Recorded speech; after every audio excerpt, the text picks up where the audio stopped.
I'm Logan Crawford, and right now on Spotlight, we're talking with an amazing author. His name is Joseph Lane, and in his evocative debut novel, he masterfully delves into the profound imprints of familial legacies and moral quandaries that span generations. The name of the book is Red, White, and Green. It serves as a testament to the transformative power of redemption, even in the face of haunting pasts. We're delighted to have this very talented author join us here today on Spotlight. We thank our team at Prime 7 Media for helping us put him in the spotlight today. And we ask viewers like you to support writers like him by subscribing to our channel and purchasing this wonderful book. Joe, great to see you here today on Spotlight. Thank you very much. It's very kind of you. Oh, it's my pleasure. Really excited to talk to you. Your book is fantastic. You have created quite a world, as I said, within the pages of this book. Let's start out with the big picture. Let the folks at home know what the book Red, White, and Green is all about. Basically, it's about it's about family. It's about a family that's torn apart, and then through various circumstances have to leave their home. They emigrate to two different nations, to the UK and to America, which is the epicenter, or which is the essence of Irish emigration since the last 200 years. So you've got two brothers. If something dreadful happens, the time span is 1898 to 1945. So everything goes into that. There's two generations. One generation who live in West Cork, two brothers and their family. They're relatively well off. They're Catholics, but they're relatively well off. Ireland is still ruled by the British, so the Protestants are still in the ascendancy. Something happens during the War of Independence, and there are two brothers, and they never speak. Something happened. One of them kills somebody, and it drastically affects the whole family. Yeah. One of them goes to England. One of them goes to America. They have no intention of ever speaking to or of each other ever again. That's fine. Time goes on. They're very successful in England. One meets a very nice girl. One goes to Texas, meets a lovely girl. They settle down. They have families. And then the Second World War comes along. And their sons are now of military age. So one joins, he's born in England, so he joins the British Army to fight the Nazis. And the other son is a Texan. He's very proud of America. And after Pearl Harbor, he joins up to fight for the Americans. Now, by force of circumstance and coincidence, they meet off a beach in Normandy in 1944 called Omaha, and the American who knows about history, that was an incredibly brave act, but very expensive for the United States. But thank you, and I mean that sincerely. And by chance, they meet, they talk, and like any cousins, they feel they have an affinity, which strangers shouldn't necessarily have. And then they, by process of elimination and just talking, they realize they could possibly be first cousins. So they get through the war. They go back to England, and by this time, the two brothers have met. They finally reconciled to meet, possibly mainly because they want to see. They don't know where their sons are. They're on active service, so they're both in London. And the younger men are highly annoyed. They're very angry because they've got to know each other deeply. They've seen active service. They've been shot at, and they want to know what is so dreadful that happened in Ireland that could equal anything they've seen during the Second World War. And they carry on. The fathers come together, but the remarkable thing is both have two sons and a daughter.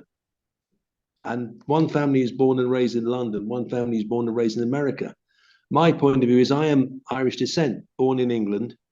And my view of many of the events during the timeline of the book, my view of it is completely different to the people who live in Ireland.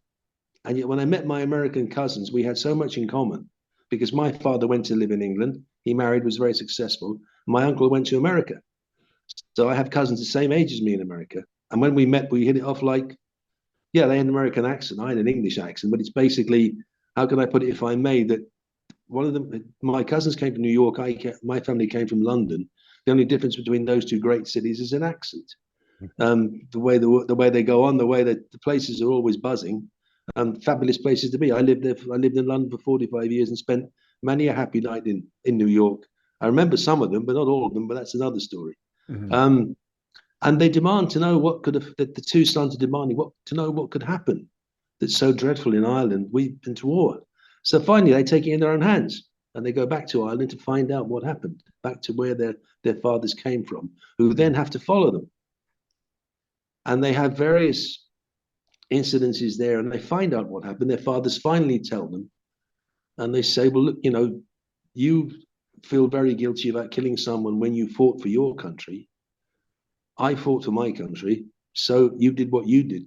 You believed to be right. I did what I did to be right. You killed in 1918, I killed in 1942. And in the end, the land that was originally theirs was sold in 1920, and they buy it back. One of the sons buys it back. So they now have a situation, as they say, we have a home in England, we have a home in America, and we have a home in Ireland. What will our flag be? Red, white, and green. Wonderful, wonderful. It's Thank quite you. a story. It's quite a world you have woven there with the characters of Connor and Thomas and Bill Yeah. and Patrick. Tell me, is this loosely based on your own experience, on your own life? Oh, good Lord. Now, my father, God rest him, he died many years ago. But he and his brother, my Uncle Dan, they got on famously. Thankfully, there was no problems with that. But I know when I first lived in West Cork, where I heard about the base of the story, there were two brothers who did fall out during the Civil War, and they literally never spoke again. They left West Cork. Nobody ever knew what happened to them. And you can't ask too many questions because it's still very raw. And I think as you're an American, God help you would know all about how vicious a civil war can be. Yeah. So they nobody mentions it even to this day. There are certain subjects which are just not talked about. And the other side was that they didn't actually. There was another side. There's a very famous actor. Well, he's reasonably famous, but he's very big in the UK, if I may use that bad term. He's big in Ireland. He's an Irishman. He comes from a part of Ireland which is Republican, Fermanagh.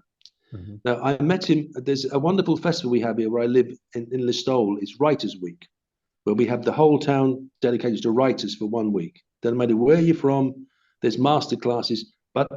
And he told us a story of, I don't know whether you know, in 1936 during the Spanish Civil War, but the Irish government through De Valera, they kidded a lot of young Irishmen going to fight in Spain to protect the Catholic Church.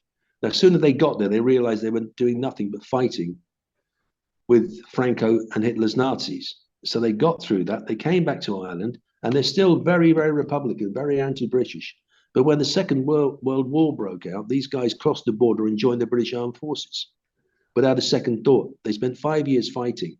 And this man's point was, 5 years ago, 10 years ago, I wouldn't have talked about Infomana. Now I speak about them with great pride. So things are changing a lot. Yeah. And I thought, okay, I did a bit of research, and 137,000 Irishmen fought in the British Armed Forces in the Second World War. They won 11 Victoria Crosses, which, if you'll forgive me, is the equivalent of your United States Congressional Honor. So that's not to be, and countless other rewards. And if I can be a bit flippant, I find it hard to find the Irish neutral because they just love a fight.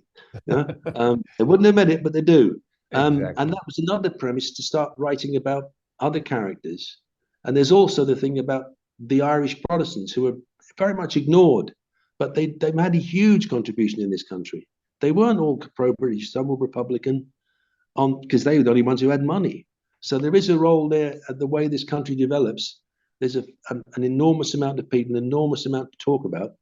And I thought, well, why not? Let's see what happens. And at the end, I suppose my major point, Logan, is that it's about the family. Yeah. Family is very important. I'm 68 now, but it's a fundamental. I'm not the most shy man in the world, but I came from a very, very solid home, very secure home. That helps so much. So I kept going back to the fact that family will stick together. We must.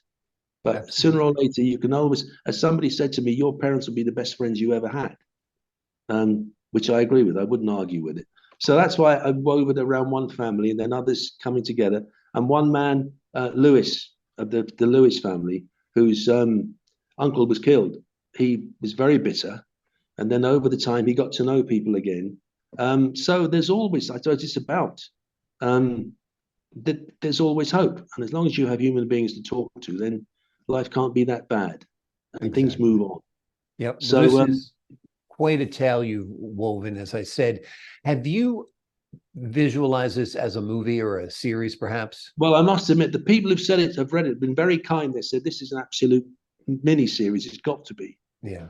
I said, well, I don't know what it cost, but I dare say $5,000 wouldn't do it. So, um, yeah, I mean, it's an intriguing. It's something I wrote. I was very lucky. A dear friend of mine who's a retired English teacher, he read it in draft form, and it was awful looking. It was when it was the first. Sorry, Logan, forgive me. The first drafts were just hideous.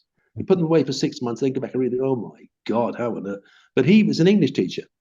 And the amount of times I heard when he agreed to read it was, how many times do I have to tell you everything within the speech marks, like being back at school? And he said, the best thing you can do is keep each chapter about 6,000 or 7,000 words, which is easy to read. And you can also go to bed and sleep. Yeah. And I then began to, forgive me, it's analogous to getting fit for running. Once you start writing, then you get into a certain pattern. Yeah. And I found myself, I'd be sitting watching television and the novel shouting at me, come on, there's another chapter to be done. And I managed to make each chapter a sort of mini story in itself, and the start and the finish, whilst part of the same story. I'm quite pleased about that. Quite a few people have said to me, this would make a marvelous miniseries. I wouldn't like to try and do it myself. I tried to edit it once, but all I did was destroy the English. But yes, I agree. It's very kind of you to say it. Yeah, I think it absolutely. would. I think, and I think it may remind. I think it may remind a lot of people that there are very important things that we've lived through in our lives, and other people before us in the Second World War. And I thank you very much for that, all America, in 1941. We're in big trouble. So these people probably in that era they saved civilization, and it has to be faced up to that. And they did it with manual labor. They did it with lives and ships, and so I think it's maybe time for the world to review how we look at each other and read history. History is just happening over and over again, and people don't bother to read what happened before. That's all. I thoroughly enjoyed writing it. I'm delighted to talk to you. Absolutely. Well, I'm delighted to speak with you as well. This book is wonderful. I think it is timeless in its message, the importance of family connection. And I think people will be completely immersed in the stories of Connor and Thomas and Bill and Patrick and the other characters you have created in this wonderful novel called Red, White, and Green.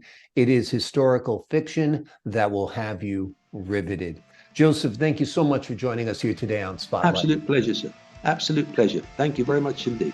The pleasure is all mine. And to the folks at home, I'm Logan Crawford, thanking you for your time this time until next time on Spotlight.